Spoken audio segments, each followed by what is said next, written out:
Six paranormal cases investigated by Ed Lorraine Warren that the world just can't stop talking about. These strange and terrifying cases continue to haunt readers and viewers alike.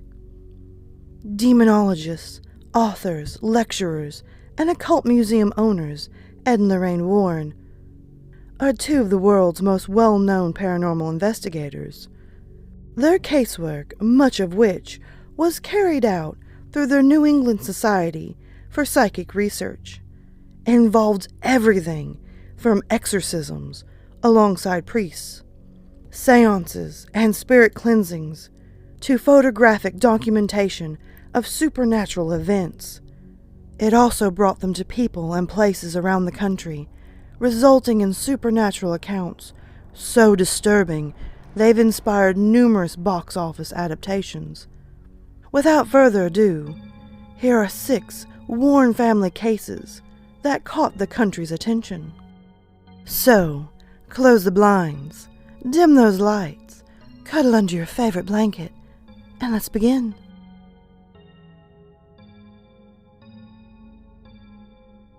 Number 1.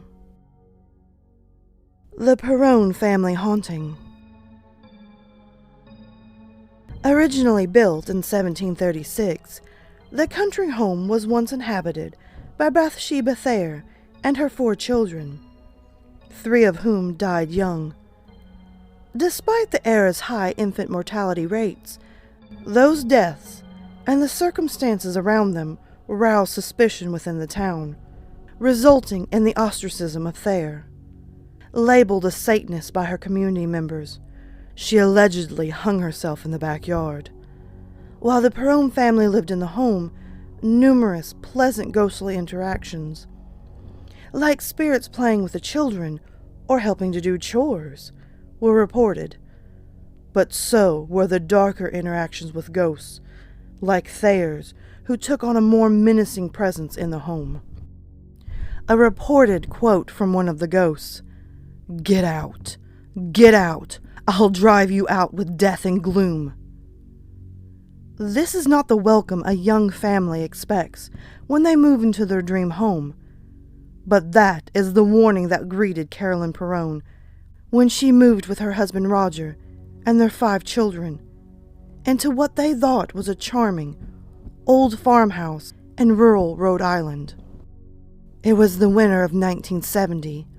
Locals called the house the Old Arnold Estate, and it quickly unleashed its malevolence on its new tenants. Carolyn Perrone told the Providence Journal she was awakened soon after moving in by a woman in an old gray dress with her head hanging to the side. It was this ghost who delivered this ominous warning that the Perrones needed to find another place to live. Carolyn decided her ghostly nemesis was a woman named Bathsheba, who was born in Rhode Island in 1812. In the 2013 movie The Conjuring, based on the Perrones' haunting, Bathsheba is said to have practiced witchcraft, sacrificing her baby to the devil, before hanging herself from a tree in the backyard. In the movie, Bathsheba tries to possess the living and force them to repeat the grisly crime. Bathsheba Thayer was a real woman. Records indicate she married a man named Judson Sherman and had 4 children, 3 of whom died in childhood. But at least one historian says she gets a bad rap in The Conjuring. Jamie Rubio writes about the real Bathsheba Sherman in a well-researched blog. Rubio says the Perrone house may in fact be haunted, but that Bathsheba was no witch.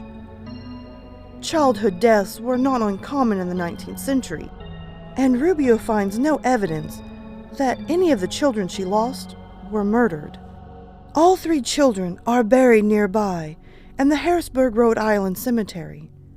Bathsheba and her husband are buried there too, something Rubio says this pious 19th century town would never have allowed if they believed she was practicing the dark arts. But the story of this haunted house is based on the memories of another real person, Carolyn's eldest daughter, Andrea Perrone. Andrea wrote about her family's years living with the spirits in a 3-volume series, House of Darkness, House of Light. In the family's accounting of their years in the house, Bathsheba resorted to more than threats. She got physical, starting with pinches and slaps, working up from there. Carolyn was the ghost chief target, and the family says she was ultimately threatened with images of fire and even stabbed with a knitting needle. The Perrones did not move, but they did seek professional help. Lorraine and Ed Warren are well-known paranormal investigators, real-life ghostbusters, best known for their connection to the Long Island house immortalized in the Amityville horror, and the possessed Annabelle doll. The Warrens came to the rescue of the Perrones in their battle with Bathsheba. They were consultants on The Conjuring, directed by Saw's James Wan. In the film, the Warrens successfully cleansed the house of its evil spirits. Bathsheba was not the only specter tormenting Carolyn and her family, but she was the meanest. But in reality, according to Andrea, the Warrens never drove the ghost away, only aggravated them. In any case, the Perrones continued to live in the house because they couldn't afford to move. In 1980, after a decade of horrors, they finally sold the farmhouse and fled to Georgia, bidding goodbye to Bathsheba and the other spirits. Or so they thought. In a final twist, Andrea Perrone reports many of the ghosts had grown attached to the family and came with them, haunting them for years to come.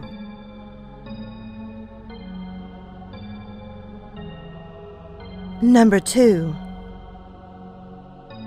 The Amityville Case. Arguably the most famous of Ed and Lorraine Warren's paranormal investigations, this investigation has been adapted into a frightening and seemingly an unending film franchise. This Warren case involved the Lutz family. The Lutzes took up residence in a suburban Dutch colonial house in Amityville, Long Island in 1975. Only a year before their move-in, the residence had been the site of a deadly mass murder when Ronald DeFeo Jr. brutally killed 6 members of his family. For 28 days, the Lutzes and their 3 children lived in that very same house. While there, the family reported antagonistic voices, swarms of flies, welts, family members levitating, banging noises, and unseen entities. Ed and Lorraine Warren were eventually called in to cleanse the house and brought a local TV crew with them. After snapping photos, including one featuring a boy with glowing eyes, the Warrens determined that the land had a curse on it. In a 2013 interview with Yahoo, Lorraine Warren said the Amityville house was the one case that haunts her the most. Quote, "Amityville was horrible," she said during a press conference for The Conjuring. "It was absolutely horrible. It followed us right straight across the country. I will never go in the Amityville house ever again."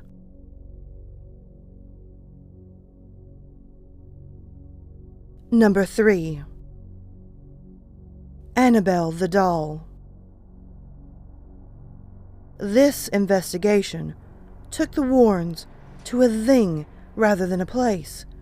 More specifically, a Raggedy Ann doll that was purchased in an antique store. A much less sinister imaging than her 2014 Annabelle film counterpart. Given to the buyer's daughter, the nursing student and her roommate quickly began to notice odd occurrences involving the doll. such as changing positions or rooms. That eventually escalated to messages on paper and blood on the doll's dress, and at one point, violence. Annabelle took a particular aim at the fiancé of one roommate, who claims he woke up frozen in bed as the doll crawled up his body and strangled him. He also allegedly claimed that upon entering a darkened room where the doll rested, he felt something attack him. When he flipped on the switch, he saw his stomach covered in bloody scratches and the doll on the floor. The behavior freaked the roommates out so much that they called in a medium, who explained that she believed the doll was possessed by a spirit of a deceased 7-year-old girl named Annabelle Higgins. Higgins had supposedly died on the land where the apartment stood. The Warren family also got involved, determining that a demonic presence was in fact behind the doll. They performed a blessing in the residence before taking Annabelle off the young woman's hands. Annabelle has since become a permanent and prominent fixture in the Warrens' Connecticut Occult Museum.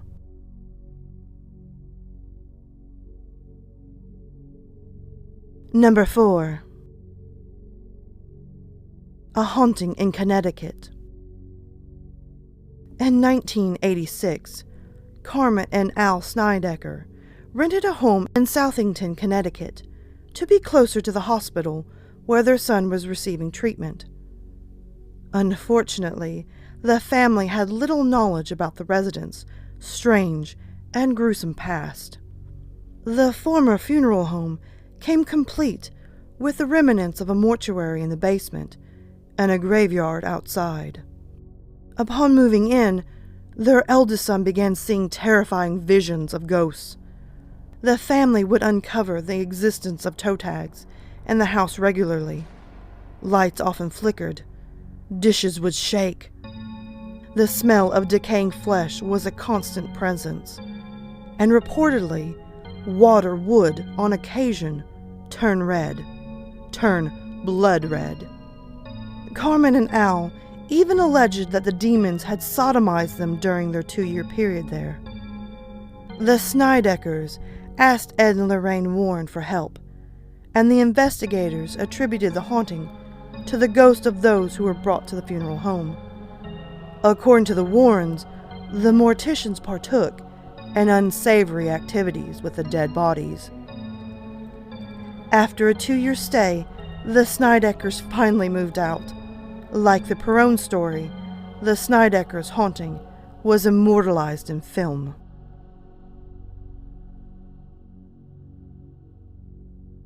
Number 5. The South End Werewolf. Perhaps one of the more unusual cases from Ed and Lorraine Warren's case list, this investigation took the Warrens outside of the U.S., to a seaside town in Essex, England. There, a man by the name of Bill Ramses was believed to be possessed by a demon that manifested as a wolf. Growing up, Ramsey was a normal, happy boy. One day, though, at the young age of 9, he suddenly began exhibiting inhuman qualities. Reportedly, while playing outside in his backyard, Ramsey felt a frigid cold overtake him, and his nostrils were overcome with an awful stench before he flew into a rage, uprooting a fence post, mind you with a fence still attached, and gnawing on its wire meshing. Ramsey eventually grew up, became a loving husband and a father of 3, and was incident-free until the 1960s. The early years of his marriage were plagued by nightmares, cold sweats, and waking up to pants of a wild animal, which he soon realized were coming from him. In the 1980s, Bill would repeatedly feel overcome by the sensation he had as a child while hanging out with friends, and even once while doing a citizen's arrest. At one point, he attacked a friend in a car on their way home from a pub, and manhandled police in intense altercations on several occasions. In the midst of this, Ramsey spent several stints in the hospital, all featuring the same symptoms of rage: inhuman strength, baring his teeth, growling, hunched shoulders, and hands curled like claws. In an interview with the Warrens about their experience with Ramsey, Ed Warren stated that Ramsey would ask to be locked up in a jail cell for his own protection and the protection of the public. When the Warrens got wind of Ramsey's situation, they asked him to their Connecticut home, where Bishop Robert McKenna would perform a recorded exorcism on Ramsey. On further investigation, I found another article that stated, "The Warrens negotiated with Bill Ramsey and finally convinced him to come to their church in Connecticut and undergo an exorcism. With their own specialist, Bishop Robert McKenna, Bill relented and made the trip with his wife in 1989. A tabloid newspaper, The People, sponsored the trip. The night before the exorcism was due to take place, Ramsey tried to strangle his wife while she slept. When the exorcism actually began, Bill was not at all impressed. The service was being conducted in Latin, and for half an hour nothing was happening.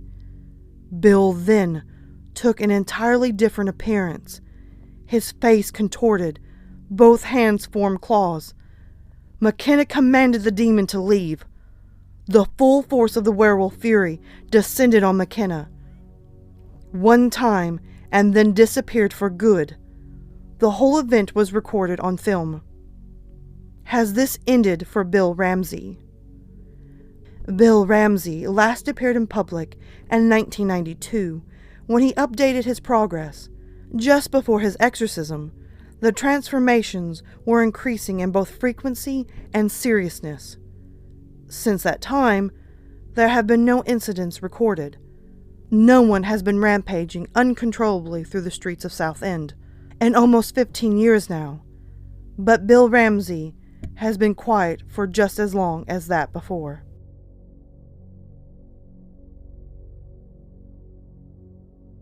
Number 6. The Trial of Arne Cheyenne Johnson.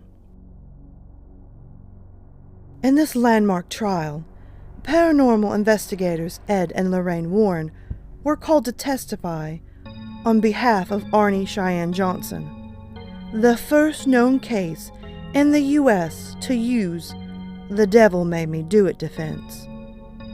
On the evening of February 16, 1981, 19-year-old Johnson, engaged to Debbie Glatzel, and out for dinner with her, their landlord Alan Bono, and others, stabbed Bono multiple times using a pocket knife. Johnson would plead not guilty by possession, a defense founded on Johnson's relationship with his soon-to-be wife's younger brother David. In the summer of 1980, David woke to what he described as a man with big black eyes, a thin face with animal features and jagged teeth, pointed ears, horns, and hoofs. The demon's description mirrors the creature from the horror hit Insidious, and apparently scared David so much that Debbie turned to Arne for help. Johnson couldn't find a reasonable explanation for David's bruises or scratches, so the family pivoted to a priest, only angered the entity more, causing it to make David hiss, speak in multiple voices, and quote Paradise Lost.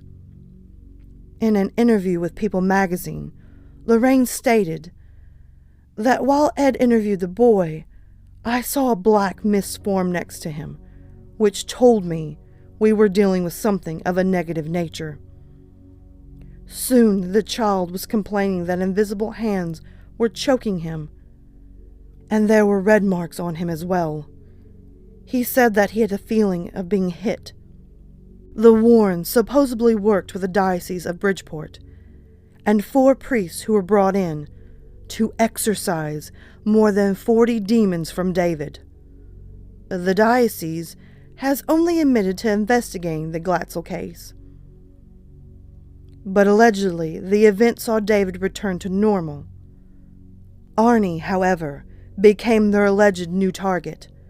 After moving in with Debbie and going to dinner at the bar with Bono, a fight between the 2 older men broke out, and Johnson stabbed Bono. Johnson's defense did not hold up in court, and he was found guilty of first-degree manslaughter, serving out only 5 years of his initial longer sentence.